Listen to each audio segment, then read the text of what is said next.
भारत माता की ಭಾರತ್ ಮಾತಾ ಕಿ ಕರ್ನಾಟಕದ ಎಲ್ಲ ಸಹೋದರ ಸಹೋದರಿ ಯಾರಿಗೆ ನನ್ನ ನಮಸ್ಕಾರಗಳು. ताई भुवनेश्वरी को भी मेरा नमस्कार. मैं आदि चुनचुनागिरी और मेलुकोटे के गुरुओं के सामने भी नमन करता हूं, उनके आशीर्वाद की कामना करता हूं.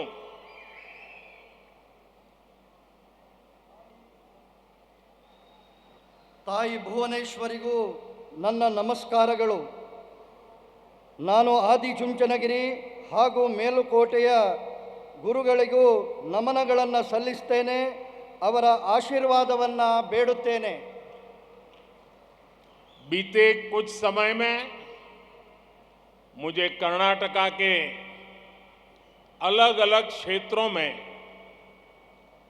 जनता जनार्दन के दर्शन का अवसर मिला है. हर जगह कर्नाटका की जनता अभूतपूर्व आशीर्वाद दे रही है और मंड्या के लोगों के तो आशीर्वाद में भी मिठास होती है. सक्करे नगरा मधुर मंड्या. मंड्या के इस प्यार से, इस सत्कार से मैं अभिभूत हूं. मैं आप सभी का सर झुका करके वंदन करता हूं. ಕಳೆದ ಕೆಲವು ಸಮಯಗಳಿಂದ ನನಗೆ ಕರ್ನಾಟಕದ ಬೇರೆ ಬೇರೆ ಪ್ರದೇಶದ ಜನಾರ್ದನರ ದರ್ಶನ ಮಾಡುವ ಅವಕಾಶ ಲಭಿಸಿದೆ. ಪ್ರತಿ ಸ್ಥಳದಲ್ಲಿಯೂ ಕರ್ನಾಟಕದ ಜನತೆಯ ಅಭೂತಪೂರ್ವ ಆಶೀರ್ವಾದವನ್ನು ನೀಡಿದ್ದಾರೆ. ಅದರಲ್ಲಿಯೂ ಮಂಡ್ಯದ ಜನರ ಆಶೀರ್ವಾದದ ಸವಿ ಮತ್ತು ಮಾಧುರ್ಯದಿಂದ ಕೂಡಿದೆ. ಸಕ್ಕರೆಯ ನಗರ ಮಧುರ ಮಂಡ್ಯದ ಈ ಪ್ರೀತಿಯ ಈ ಸತ್ಕಾರದಲ್ಲಿ ನಾನು ಮಿಂದು ಪುನೀತನಾಗಿದ್ದೇನೆ. ನಿಮಗೆಲ್ಲರಿಗೂ ನಾನು ಶಿರಬಾಗಿ ನಮಸ್ಕಾರವನ್ನು ಹೇಳ್ತೇನೆ. डबल इंजन सरकार का ये निरंतर प्रयास है कि आपके इस प्यार के, आपका जो ऋण है उसको हम ब्याज सहित चुकाएं, तेज विकास करके चुकाएं. अभी हजारों करोड़ रुपए के जिन इंफ्रास्ट्रक्चर प्रोजेक्ट का शिलान्यास और लोकार्पण यहां हुआ है, ये इसी प्रयास का हिस्सा है. ಡಬಲ್ ಇಂಜಿನ್ ಸರ್ಕಾರದ ನಿರಂತರ ಪ್ರಯತ್ನ ತಮ್ಮ ಈ ಪ್ರೀತಿಯ ಋಣವನ್ನು ಬಡ್ಡಿ ಸಹಿತವಾಗಿ ಹಿಂದಿರುಗಿಸುವಂಥದ್ದಾಗಿದೆ. ಈ ವೇಗದ ಅಭಿವೃದ್ಧಿ ಮಾಡಿ ಇದನ್ನು ತೀರಿಸುತ್ತೇವೆ. ಈಗ ತಾನೇ ಸಾವಿರಾರು ಕೋಟಿ ರೂಪಾಯಿಗಳ ಮೂಲಭೂತ ಸೌಕರ್ಯಗಳ ಯೋಜನೆಯ ಶಿಲಾನ್ಯಾಸ ಮತ್ತು ಲೋಕಾರ್ಪಣೆ ಆಗಿದೆ. ಇದೇ ಪ್ರಯತ್ನದ ಭಾಗವಾಗಿದೆ. बीते कई दिनों से देश में बेंगलुरु मैसूरू एक्सप्रेसवे की बहुत चर्चा है. सोशल मीडिया पर एक्सप्रेसवे से जुड़ी तस्वीरें वायरल हो रही है. हर देशवासी की, हमारे युवाओं की ये इच्छा रही है कि ऐसे शानदार आधुनिक एक्सप्रेसवे भारत में हर जगह बने. आज वो बेंगलुरु मैसूरू एक्सप्रेसवे को देखकर हमारे देश के युवा गर्व से भरे हुए हैं. इस एक्सप्रेसवे से मैसूरू और बेंगलुरु के बीच का समय अब आधे से भी कम रह गया है। ಕಳೆದ ಕೆಲವು ದಿನಗಳಿಂದ ದೇಶದಲ್ಲಿ ಬೆಂಗಳೂರು ಮೈಸೂರು ಎಕ್ಸ್‌ಪ್ರೆಸ್ ವೇಯ ಬಗ್ಗೆ ಚರ್ಚೆ ನಡೆಯುತ್ತಿದೆ. ಸಾಮಾಜಿಕ ಮಾಧ್ಯಮಗಳಲ್ಲಿ ಎಕ್ಸ್‌ಪ್ರೆಸ್ ವೇಗೆ ಸಂಬಂಧಪಟ್ಟ ಚಿತ್ರಗಳು ವೈರಲ್ ಆಗಿವೆ. ಪ್ರತಿ ಭಾರತೀಯನಿಗೂ ಈ ದೇಶದ ಪ್ರತಿ ಯುವಕನಿಗೂ ಒಂದು ಇಚ್ಛೆ ಇತ್ತು, ಈ ದೇಶದ ರಸ್ತೆಗಳು ಅಭೂತಪೂರ್ವವಾಗಿ ಆಧುನಿಕವಾಗಿ ಆಗಬೇಕು. ಇವತ್ತು ಬೆಂಗಳೂರು ಮೈಸೂರಿನ ಈ ಹೆದ್ದಾರಿಯನ್ನು ನೋಡುವಾಗ ಆ ಯುವಕರ ಮನದಲ್ಲಿ ಹೆಮ್ಮೆ ಗರ್ವ ಮೂಡಿ ಬಂದಿದೆ. ಮತ್ತು ಈ ಕಾರಣಕ್ಕೆ ಮೈಸೂರು ಮತ್ತು ಬೆಂಗಳೂರಿನ ಮಧ್ಯದ ಪ್ರಯಾಣದ ಸಮಯ ಅರ್ಧಕ್ಕಿಂತಲೂ ಕಡಿಮೆಯಾಗಿದೆ. आज मैसूरू कुशलनगर 4 लेन का भी शिलान्यास हुआ है। ये सभी प्रोजेक्ट्स इस क्षेत्र में सबका विकास को और गति देंगे, समृद्धि के रास्ते खोलेंगे। आप सभी को कनेक्टिविटी के इन प्रोजेक्ट्स के लिए आप सबको बहुत बहुत बधाई। ಇವತ್ತು ಮೈಸೂರು ಮತ್ತು ಕುಶಾಲನಗರದ ಚತುಷ್ಪಥ ರಸ್ತೆಯ ಶಿಲಾನ್ಯಾಸವೂ ಆಗಿದೆ.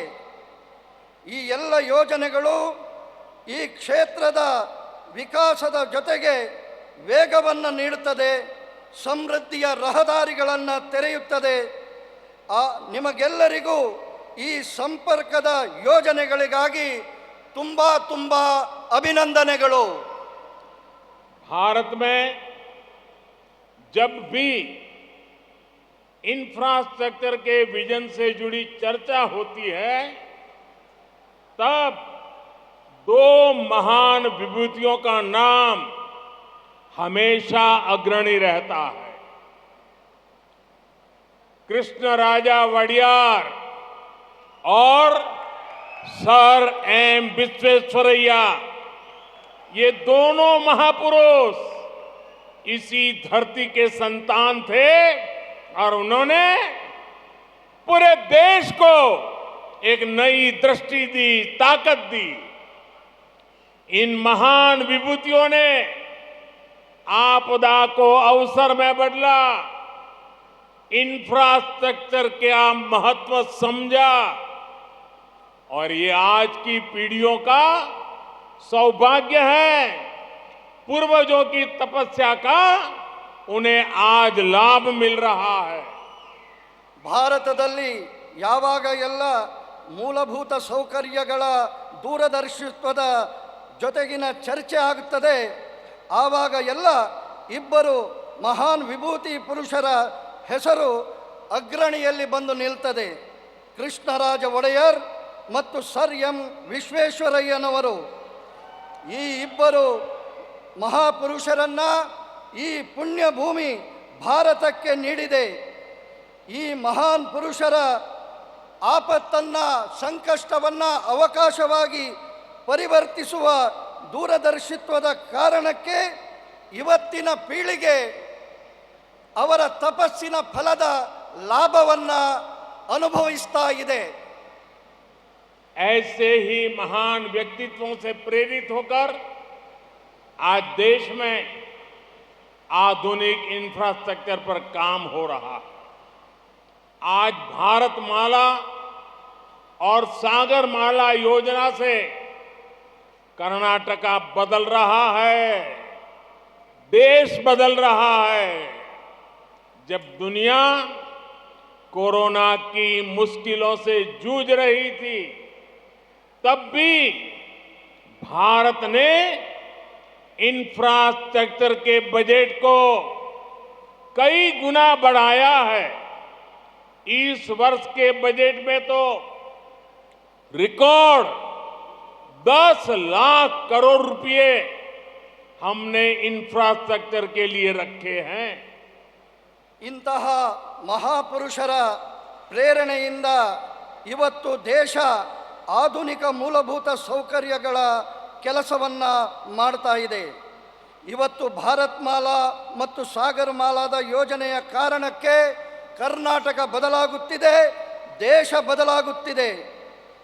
ಜಗತ್ತು ಕೊರೋನಾದ ಸಂಕಟದಲ್ಲಿ ಹೋರಾಡುತ್ತಿರುವಾಗ ಆಗಲೂ ಭಾರತದ ಮೂಲಭೂತ ಸೌಕರ್ಯಕ್ಕೆ ಬಜೆಟ್ನಲ್ಲಿ ಬಹಳಷ್ಟು ಅವಕಾಶವನ್ನು ಹೆಚ್ಚಿಗೆ ಮಾಡಿದೆ. ಈ ವರ್ಷದ ಬಜೆಟ್ನಲ್ಲಂತೂ 10 ಲಕ್ಷ ಕೋಟಿ ರೂಪಾಯಿಯನ್ನು ನಾವು ಮೂಲಭೂತ ಸೌಕರ್ಯಗಳಿಗಾಗಿ ಕಾದಿರಿಸಿದ್ದೇವೆ. इंफ्रास्ट्रक्चर अपने साथ सिर्फ सुविधा नहीं लाता, बल्कि ये रोजगार लाता है, निवेश लाता है, कमाई के साधन लाता है. सिर्फ कर्नाटका में ही बीते वर्षों में 1 लाख करोड़ रुपए से अधिक हाईवे से जुड़े प्रोजेक्ट्स में हमने पूंजी निवेश किया है. ಮೂಲಭೂತ ಸೌಕರ್ಯಗಳು ತನ್ನೊಂದಿಗೆ ಸೌಕರ್ಯವನ್ನು ಮಾತ್ರ ತರುವಂಥದ್ದಲ್ಲ, ಬದಲಾಗಿ ಉದ್ಯೋಗವನ್ನು ತರುತ್ತದೆ, ಹೂಡಿಕೆಯನ್ನು ತರುತ್ತದೆ, ಸಂಪಾದನೆಯ ಸಾಧನಗಳನ್ನು ತರುತ್ತದೆ. ಕೇವಲ ಕರ್ನಾಟಕದಲ್ಲಿ ಕಳೆದ ಕೆಲವು ವರ್ಷಗಳಲ್ಲಿ 1 ಲಕ್ಷ ಕೋಟಿ ರೂಪಾಯಿಗಿಂತಲೂ ಅಧಿಕವಾದಂತಹ ಹೈವೇ ಸಂಬಂಧಿತ ಯೋಜನೆಗಳಿಗಾಗಿ ಹಣವನ್ನು ಬಿಡುಗಡೆ ಮಾಡಿದೆ. बेंगलुरु और मैसूरू दोनों कर्नाटका के महत्वपूर्ण शहर है. एक शहर को टेक्नोलॉजी के लिए जाना जाता है तो दूसरे को ट्रेडिशन के लिए. इन दोनों शहरों को आधुनिक कनेक्टिविटी से जोड़ना कई अलग अलग दृष्टिकोण से बहुत महत्वपूर्ण है. ಬೆಂಗಳೂರು ಮತ್ತು ಮೈಸೂರು ಎರಡೂ ಕರ್ನಾಟಕದ ಮಹತ್ವಪೂರ್ಣ ನಗರಗಳಾಗಿವೆ. ಒಂದು ತನ್ನ ಟೆಕ್ನಾಲಜಿಗೆ ಪರಿಚಿತವಾಗಿದ್ದರೆ ಇನ್ನೊಂದು ತನ್ನ ಪರಂಪರೆಯ ಕಾರಣಕ್ಕೆ ಪರಿಚಿತವಾಗಿದೆ. ಈ ಎರಡೂ ನಗರಗಳ ಆಧುನಿಕ ಸಂಪರ್ಕದಿಂದಾಗಿ ಬೇರೆ ಬೇರೆ ರೀತಿಯ ದೃಷ್ಟಿಕೋನದ ಬಹಳ ಮಹತ್ವವನ್ನು ಈ ಸಂಪರ್ಕ ಪಡಿತದೆ. लंबे समय से दोनों शहरों के बीच यात्रा करने वाले लोग भारी ट्रैफिक की शिकायत करते थे, लेकिन अब एक्सप्रेसवे की वजह से ये दूरी सिर्फ 1.5 घंटे में पूरी की जा सकेगी. इससे इस पूरे क्षेत्र में आर्थिक विकास की रफ्तार बहुत तेज होने वाली है. ಬಹಳ ಸಮಯಗಳಿಂದ ಈ ಎರಡು ನಗರಗಳ ಪ್ರಯಾಣಿಕರು ಭಾರಿ ರೀತಿಯಲ್ಲಿ ವಾಹನದ ದಟ್ಟಣೆಯ ಕಾರಣಕ್ಕೆ ದೂರುಗಳನ್ನು ಸಲ್ಲಿಸ್ತಾ ಇದ್ದರು. ಇವತ್ತು ಈ ಎಕ್ಸ್ಪ್ರೆಸ್ ಹೈವೇಯ ಕಾರಣದಿಂದಾಗಿ ಈ ಪ್ರಯಾಣದ ದೂರವನ್ನು ಕೇವಲ 1.5 ಗಂಟೆಯಲ್ಲಿ ಪೂರ್ಣ ಮಾಡಲು ಸಾಧ್ಯವಾಗ್ತದೆ. ಇದರ ಕಾರಣಕ್ಕೆ ಈ ಪ್ರದೇಶದಲ್ಲಿ ಆರ್ಥಿಕತೆಯ ಅಭಿವೃದ್ಧಿಯ ವೇಗವು ಹೆಚ್ಚುತ್ತದೆ. ये एक्सप्रेसवे रामनगर और मंड्या से गुजर रहा है. यहां भी कई ऐतिहासिक धरोहर मौजूद है. इन शहरों में भी पर्यटन की संभावना बढ़ जाएगी. इससे मैसूरू तक पहुंचना आसान तो होगा ही, साथ ही मां कावेरी की जन्मस्थली कोडागु तक पहुंचना भी सरल हो जाएगा. ಈ ಎಕ್ಸ್‌ಪ್ರೆಸ್ ವೇ ರಾಮನಗರ ಮತ್ತು ಮಂಡ್ಯದ ಮೂಲಕ ಹಾದು ಹೋಗುತ್ತಿದೆ. ಇದು ಈ ಪ್ರದೇಶಗಳು ಕೂಡ ಐತಿಹಾಸಿಕ ಕಾರಣಕ್ಕೆ ಪ್ರಸಿದ್ಧವಾಗಿದೆ.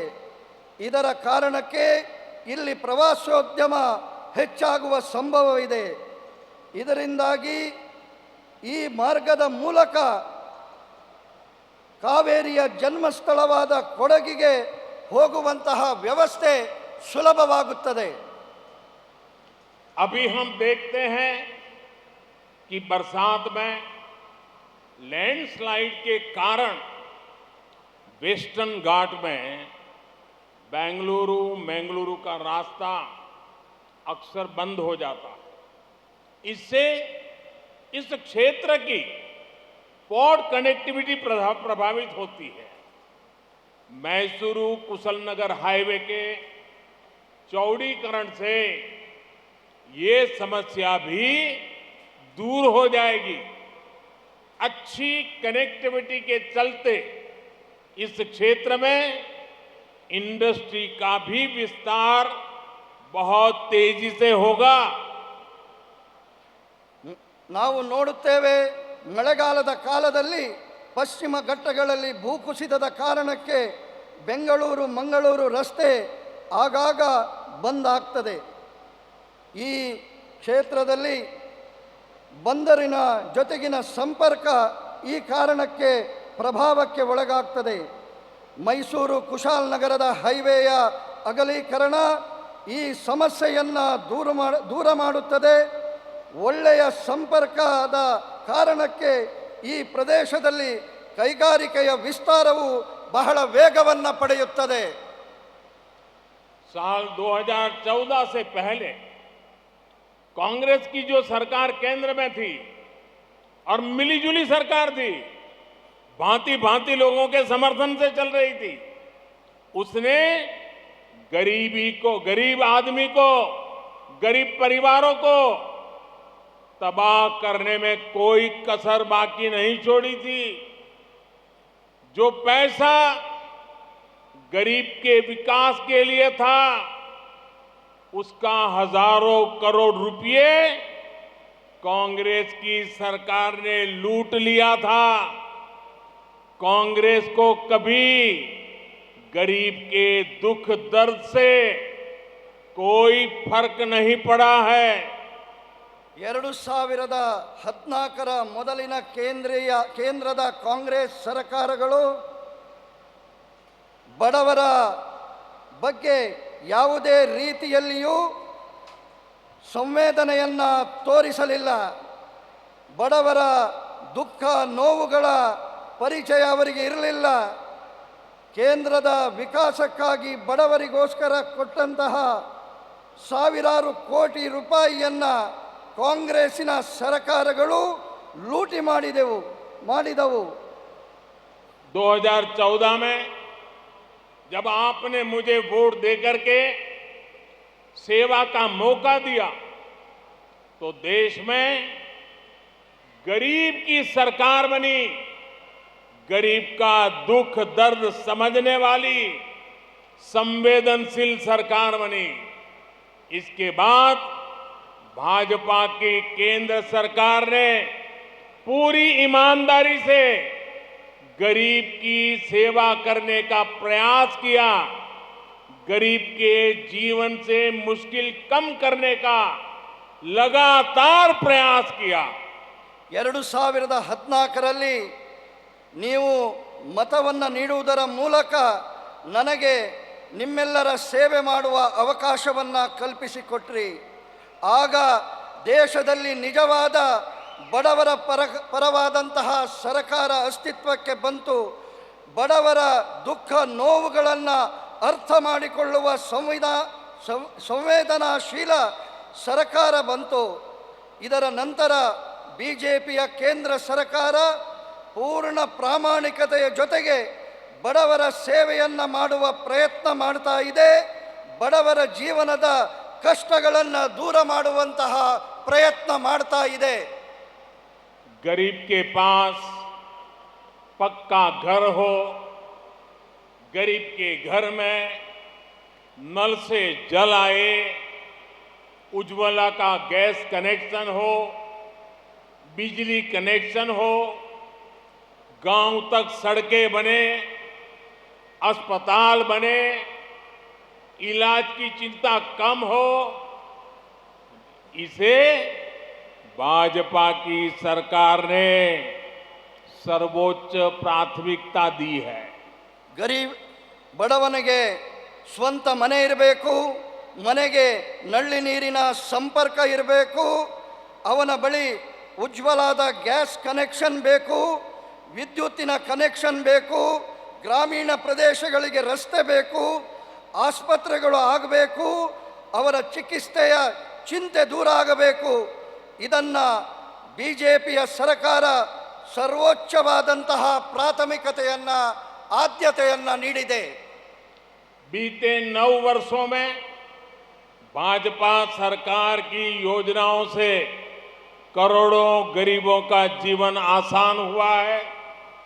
कांग्रेस के समय में गरीब को सुविधाओं के लिए सरकार के पास चक्कर लगाने पड़ते थे। अब भाजपा की सरकार गरीब के पास जाकर उसे सुविधाएं दे रही है। जो लोग अब भी भाजपा सरकार की योजनाओं के लाभ से वंचित है, उन तक भी अभियान चला करके पहुंचा जा रहा है। ಕಳೆದ 9 ವರ್ಷಗಳಲ್ಲಿ ಬಿಜೆಪಿಯ ಸರ್ಕಾರದ ಯೋಜನೆಗಳು ಕೋಟಿ ಕೋಟಿ ಬಡವರ ಜೀವನವನ್ನು ಸುಧಾರಣೆ ಮಾಡಿದೆ. ಕಾಂಗ್ರೆಸ್ಸಿನ ಸಮಯದಲ್ಲಿ ಬಡವ ಸರ್ಕಾರದ ಯೋಜನೆಗಳಿಗಾಗಿ ಕಚೇರಿಗಳಿಗೆ ಸುತ್ತಾಟವನ್ನು ಮಾಡಬೇಕಾಗಿತ್ತು. ಇವತ್ತು ಬಿಜೆಪಿಯ ಸರ್ಕಾರ ಬಡವನ ಮನೆ ಬಾಗಿಲಿಗೆ ಈ ಯೋಜನೆಗಳನ್ನು ತಲುಪಿಸುವಂತಹ ಕೆಲಸ ಮಾಡ್ತಾ ಇದೆ. ಯಾರಿಗೆ ಬಿಜೆಪಿಯ ಸರ್ಕಾರದ ಯೋಜನೆಗಳ ಲಾಭ ಇನ್ನೂ ಸಿಗಲಿಲ್ಲವೋ ಅವರಿಗೂ ಈ ಅಭಿಯಾನದ ಮೂಲಕ ತಲುಪಿಸಬೇಕಾದಂತಹ ಕೆಲಸ ಮಾಡಬೇಕಾಗಿದೆ. भाजपा सरकार ने हमेशा समस्याओं के स्थायी समाधान को महत्व दिया। पिछले 9 वर्षों में देश में 3 करोड़ से अधिक गरीबों के घर बने हैं, जिसमें से लाखों घर ये हमारे कर्नाटका में भी बने हैं। जल जीवन मिशन के तहत कर्नाटका में लगभग 40 लाख नए परिवारों को नल से जल मिला है। ಭಾಜಪಾ ಸರ್ಕಾರ ಯಾವತ್ತಿದ್ದರೂ ಸಮಸ್ಯೆಗಳ ಶಾಶ್ವತ ಪರಿಹಾರಕ್ಕೆ ಮಹತ್ವವನ್ನು ನೀಡಿದೆ. ಕಳೆದ 9 ವರ್ಷಗಳಲ್ಲಿ ದೇಶದಲ್ಲಿ 9 ಕೋಟಿಗಿಂತಲೂ ಅಧಿಕ ಬಡವರಿಗೆ ಮನೆಗಳಾಗಿದ್ದಾವೆ. ಇದರಲ್ಲಿ ಲಕ್ಷಾಂತರ ಮನೆಗಳು ಈ ಕರ್ನಾಟಕದಲ್ಲಿಯೂ ಆಗಿದೆ. ಜಲ್ ಜೀವನ್ ಮಿಷನ್ನ ಮೂಲಕ ಕರ್ನಾಟಕದ 40 ಲಕ್ಷ ಹೊಸ ಕುಟುಂಬಗಳಿಗೆ ನಲ್ಲಿಯ ನೀರನ್ನು ಮನೆಗೆ ತಲುಪಿಸಿದ್ದೇವೆ. हमारे देश में दशकों से सिंचाई के जो प्रोजेक्ट लटके थे वो भी तेजी से पूरे कर रहे हैं। इस साल बजट में केंद्र सरकार ने अपर भद्रा प्रोजेक्ट को 5,300 करोड़ रुपए देने की घोषणा की है। इससे भी कर्नाटका के एक बड़े हिस्से में सिंचाई से जुड़ी समस्याओं का स्थायी समाधान होने वाला है। ನಮ್ಮ ದೇಶದಲ್ಲಿ ದಶಕಗಳ ಕಾಲ ನೀರಾವರಿಯ ಯೋಜನೆಗಳು ನೇತಾಡಿಕೊಂಡೇ ಇರುತ್ತವೆ. ಇದಕ್ಕೆ ವೇಗವನ್ನು ಕೊಡುವ ದೃಷ್ಟಿಯಲ್ಲಿ ನಮ್ಮ ಸರ್ಕಾರ ಈ ಬಾರಿಯ ಬಜೆಟ್ನಲ್ಲಿ ಭದ್ರಾ ಮೇಲ್ದಂಡೆ ಯೋಜನೆಗೆ 5,300 ಕೋಟಿ ರೂಪಾಯಿ ಕೊಡುವಂತಹ ಘೋಷಣೆ ಮಾಡಿದೆ. ಈ ಕಾರಣಕ್ಕೆ ಕರ್ನಾಟಕದ ಬಹುದೊಡ್ಡ ಪ್ರದೇಶದಲ್ಲಿ ನೀರಾವರಿಯ ಸಮಸ್ಯೆಗೆ ಶಾಶ್ವತವಾದಂತಹ ಪರಿಹಾರ ಸಿಗಲಿದೆ. किसानों की छोटी छोटी समस्याओं को दूर करके भी भाजपा सरकार उनकी चिंता का स्थायी समाधान कर रही है। पीएम किसान सम्मान निधि के तहत कर्नाटका के किसानों के बैंक खातों में 12,000 करोड़ रुपए सीधे ट्रांसफर किए गए हैं। यहां मंड्या के भी 2.25 लाख किसानों के बैंक खातों में 600 करोड़ रुपए केंद्र की भाजपा सरकार ने भेजे हैं। ರೈತರ ಸಣ್ಣ ಸಣ್ಣ ಸಮಸ್ಯೆಗಳಿಗೂ ಕೂಡ ದೂರ ಮಾಡುವಂತಹ ಪ್ರಯತ್ನವನ್ನು ಭಾರತೀಯ ಜನತಾ ಪಾರ್ಟಿಯ ಸರ್ಕಾರ ಶಾಶ್ವತ ಪರಿಹಾರದ ಮೂಲಕ ಮಾಡುವಂತಹ ಪ್ರಯತ್ನ ಮಾಡ್ತಾ ಇದೆ. PM ಕಿಸಾನ್ ಸಮ್ಮಾನ್ ನಿಧಿಯ ಮೂಲಕ ಕರ್ನಾಟಕದ ರೈತರ ಬ್ಯಾಂಕ್ ಖಾತೆಗಳಿಗೆ 12,000 ಕೋಟಿಗಿಂತಲೂ ಅಧಿಕವಾದಂತಹ ಹಣ ನೇರವಾಗಿ ಅವರ ಖಾತೆಗೆ ಜಮೆಯಾಗಿದೆ. ಈ ಮಂಡ್ಯದಲ್ಲಿಯೂ ಕೂಡ 3.25 ಲಕ್ಷ ರೈತರ ಖಾತೆಗಳಿಗೆ 600 ಕೋಟಿ ರೂಪಾಯಿಗಿಂತಲೂ ಅಧಿಕ ಕೇಂದ್ರ ಸರ್ಕಾರ ನೀಡಿದೆ. वैसे मैं भाजपा की कर्नाटक की सरकार का एक और बात के लिए भी प्रशंसा करूंगा। PM किसान सम्मान निधि में केंद्र सरकार जो 6,000 रुपया भेजती है, कर्नाटका सरकार उसमें